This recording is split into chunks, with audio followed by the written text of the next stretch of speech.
everyone, today we'll be learning how to play the Girl from Ipanema or Garota de Ipanema by Antonio Carlos Jobim, and this is one of the classics of Bossa Nova music.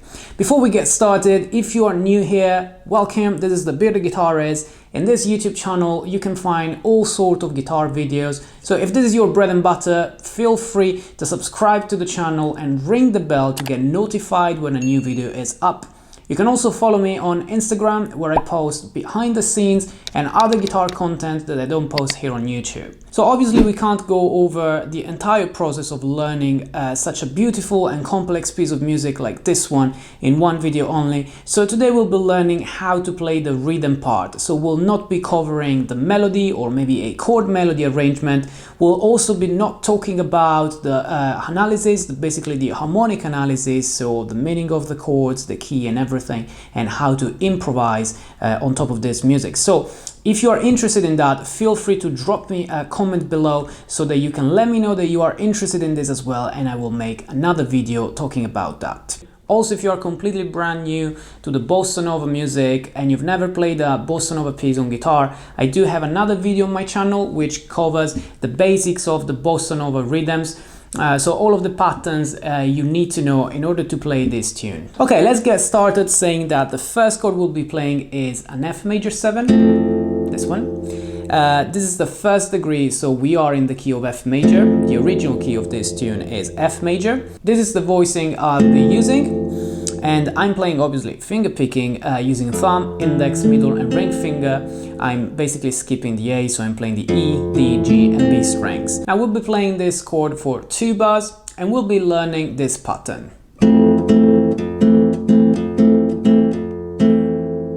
Now this pattern is basically a mirrored pattern, which means that you'll be using 2 patterns over 2 bars mirrored with each other. Again, you can check the other video that I have on my channel where I explain the mirroring concept and how to apply this to Bossa Nova.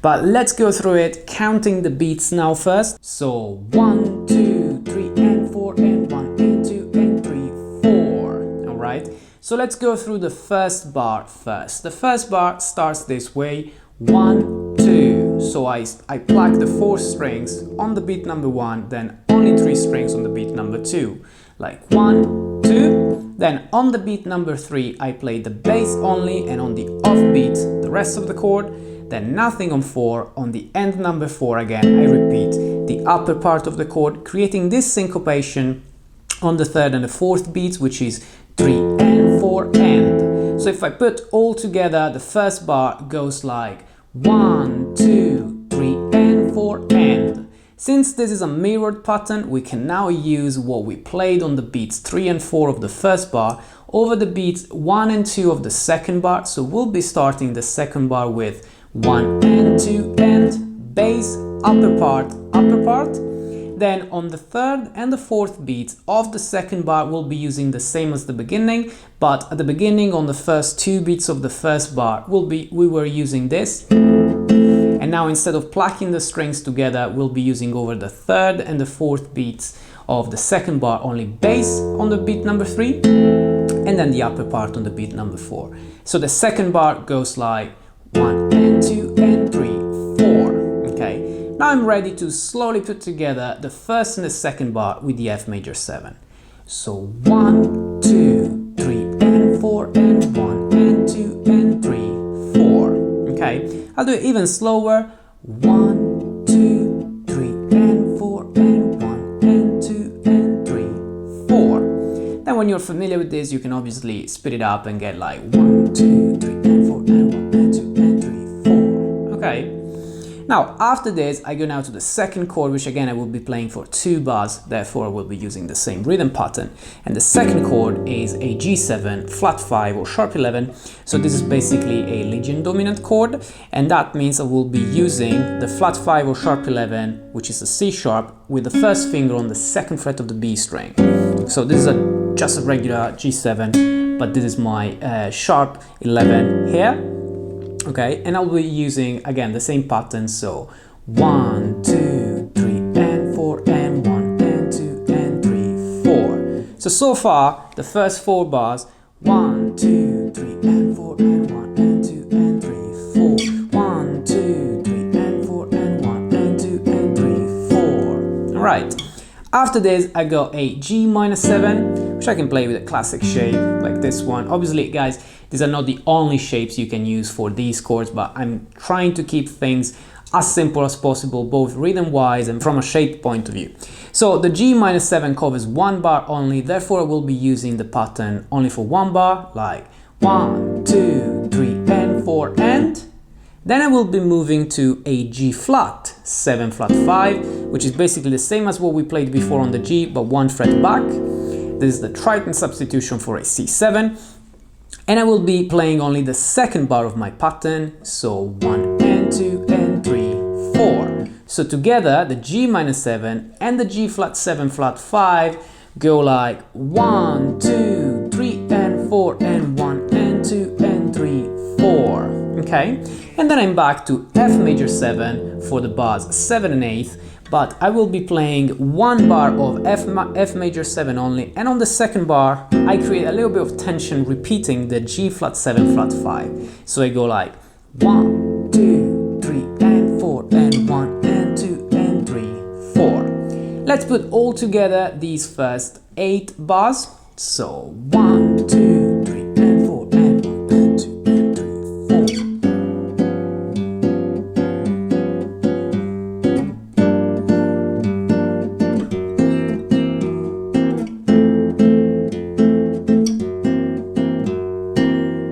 Okay, then I repeat again the same 8 bars, but I will not go the second time to the G flat 7 flat 5. I will actually stick to F major 7 for 2 bars. So the second time I play this A section, the first section of the piece, I will be playing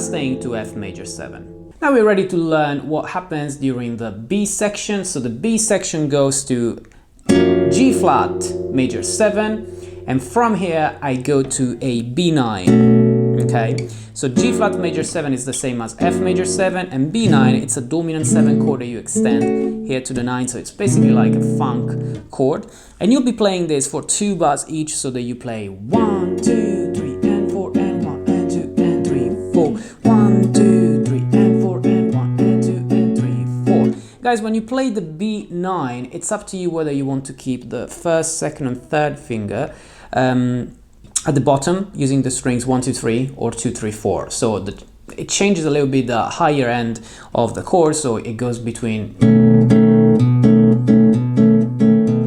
and. Personally, I prefer the higher part, but again, feel free to use any either one of them, or even mixing them up. So after this, you'll be going to an F sharp minor 7. It's actually a minor 9 chord, which again you can decide whether you want to play the bottom 3 strings and get the 9th, or just play a minor 7 using the 2nd, 3rd and 4th string here. Anyway, if you want to use the 9th, it goes like 1, 2, 3 and 4, and 1 and 2 and 3, 4, because again we play this for 2 bars, and then we go to a D9, which is the same as B9, but here on the fret number 5, and it goes like. So these first 8 bars of the B section go this way.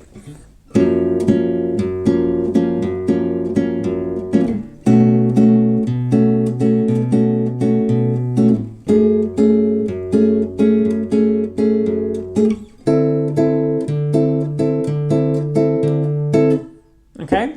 When you're done with this, we go then to a G minor 7, which again, it's the same as the F sharp minor 7, and once more you can decide whether you like just a G minor 7 or a G minor 9, stretching your little finger on the A, and then from here you'll be going to an E flat 9, same as the D9, but one fret forward, so basically on the 6th fret, and you play this as 1, 2, 3 and 4, and 1 and 2 and 3, 4, usual rhythm. From here we do start a 2-5 in G and a 2-5 in F, so we play A minor 7, D7 flat 9, G minor 7, C7 flat 9, and we play 1 bar, 1 bar, 1 bar, 1 bar. So let's go through this. We play 1, 2,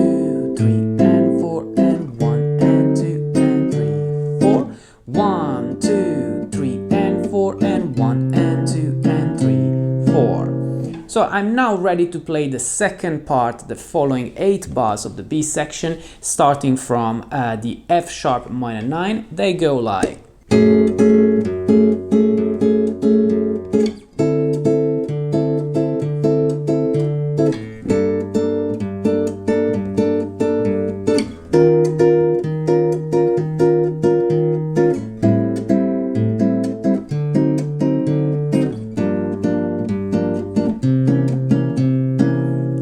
Finish here, I'm on a C7 flat 9, the dominant chord, to go back to F major 7, because after the B section, which is made by 16 bars, I repeat the A section, but I play only 8 bars of the A section. So depending on whether you want to repeat an entire chorus, you will finish the last 8 bars with a G flat 7 flat 5, or maybe because you want to create the tension to resolve, or you can just stay to F major 7 for 2 bars. Okay, so let's play now again the entire B section, and we also play the 8 bars of the A section to finish the piece. So from the F sharp major 7 we play. I'm changing the strings that I'm using. So no ninth.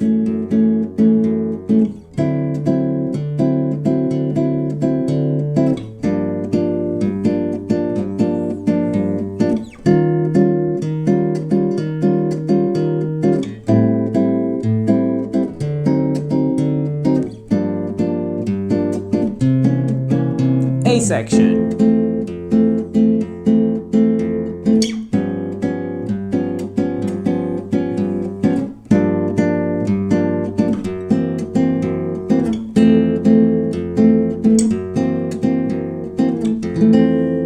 And you can finish here. Okay, maybe you can repeat the last 2 bars a couple of times. Okay, so these are the chords. This is the structure that you'll be using. Guys, remember that you can play around with different patterns rhythm-wise if you know them, if you know how to use different patterns. Also, we haven't covered other things like, for example, using the bass, which alternates between the root and the fifth whenever it's possible. So let's say that you're playing a D9, you can alternate this in this way if you like it.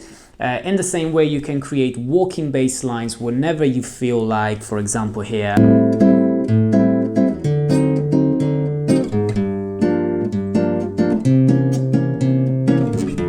If you like it, but again, it's completely up to you.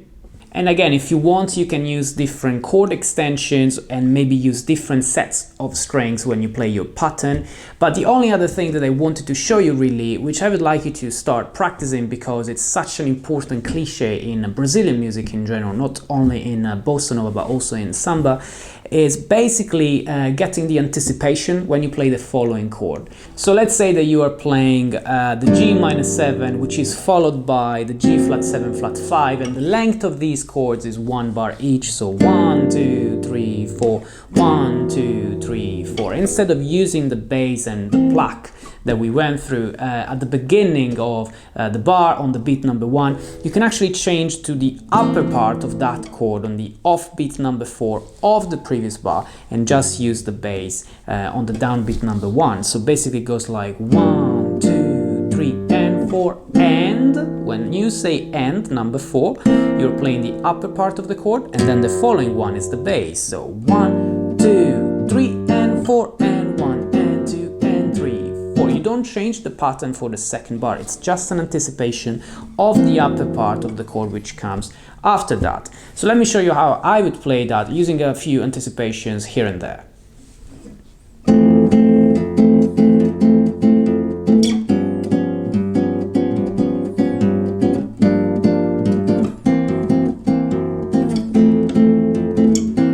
Another one.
so guys, this was just an example, obviously using sometimes different extensions or sets of strings. I used a few anticipations and I created different walking bass line. Even just going from the first chord to the second, you can actually go chromatic if you like.